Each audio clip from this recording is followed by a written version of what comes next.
আচ্ছা, দ্বিতীয় যে কথাটা বললাম, যে ভাইয়ের কথা, যে প্রশাসন তুমি কার।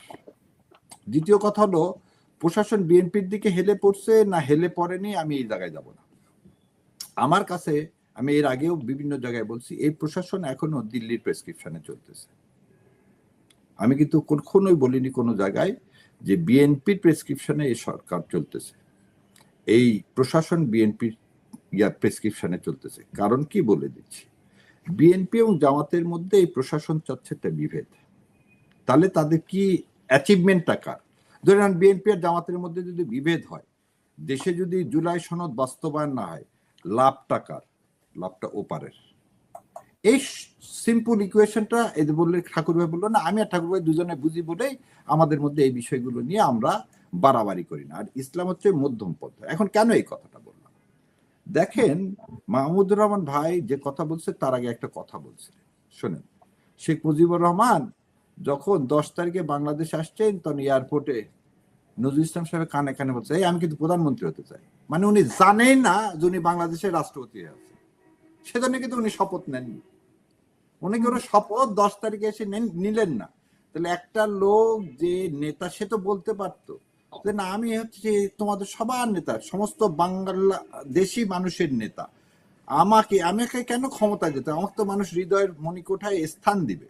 উনি কিন্তু সে জায়গায় যায়নি। কেন যেতে পারেনি, সেটাকে ধারণই করতে পারেন। দ্বিতীয় কথাটা, 25শে মার্চ তিনি স্বেচ্ছায় হোক আর তাকে অ্যারেস্ট করে হোক, এই বিতর্ক না দিয়ে, এটাই সত্যি কথা, তাকে পাকিস্তান সেনাবাহিনীর হাতে সে আত্মসমর্পণ করছে, তাকে পাকিস্তান নিয়ে গেছে। সে যুদ্ধ 9 মাসে কি হয়েছে সে জানেন না।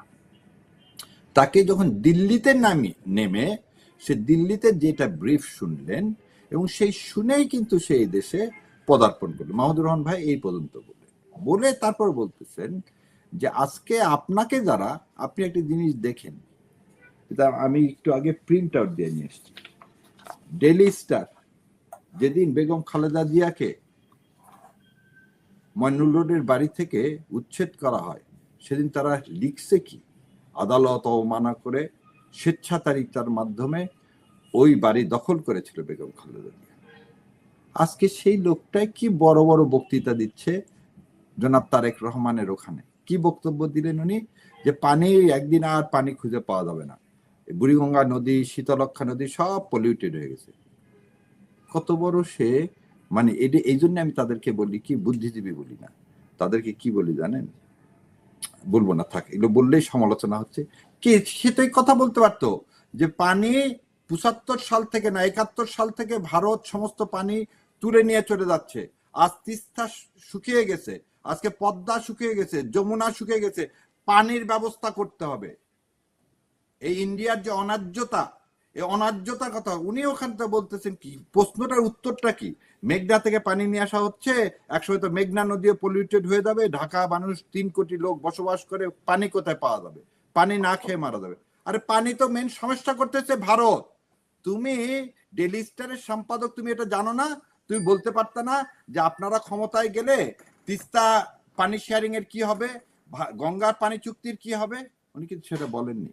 সেই জন্যই বলা হচ্ছে যে এই জ্ঞান পাপীরা এমন ভাবে আপনাকে প্রশ্ন করবে, সে প্রশ্নকে আপনাকে তেল মারার জন্য। আরেকজন, আমি পত্রিকার সম্পাদকের কথা বলতে, মানব জমিনের সম্পাদক, উনি বললেন কি, এই দেখেন আমি নিয়ে আসছি, ওনারাই 2007 সালে বলছেন তারেক জিয়াকে খাম্বা তারেক, ওনারাই বলছেন এই ছেলে আর মা মিলে দেশটাকে ডুবাইছে, সেই জন্য দেশ রক্ষা পাইছে কারা আন্ডারে এসে, ইয়াজউদ্দিন মঈনুদ্দিন আন্ডারে এসে। এই বিশ্বাসঘাতকগুলো আজকে বলতেছে কি, জাতি ওয়েট করে আছে আপনি কখন ক্ষমতা নিবেন। এই যে তেল মারা রাজনীতি, আমি সেজন্য তখন বলছি যে ঠাকুর ভাই তেল মারে না, আমিও মারি না ভাই। আমাদের কথা আমরা একটা সবার আগে শোনেন, আমি সারা জীবন ছোটবেলা থেকে একটা গান সবচেয়ে পছন্দের ছিল জানেন, শাহনাজ রহমতুল্লাহর যত গান আছে তার মধ্যে প্রথম বাংলাদেশ আমার শেষ বাংলাদেশ। আমার বাবা একদিন বললো, জানো তুমি, এনাকে কিন্তু গান গাইতে দিত না 71 থেকে 75 সাল পর্যন্ত। 71 সাল থেকে 75 সাল পর্যন্ত শি ওয়াজ ব্যান। এবং এই ভদ্রমহিলার কণ্ঠে হচ্ছে প্রথম বাংলাদেশ আমার, শেষ বাংলাদেশ আমার, জীবন বাংলাদেশ আমার, মরণ বাংলাদেশ আমার। দেখেন, জীবন দিয়ে জিয়াউর রহমান এবং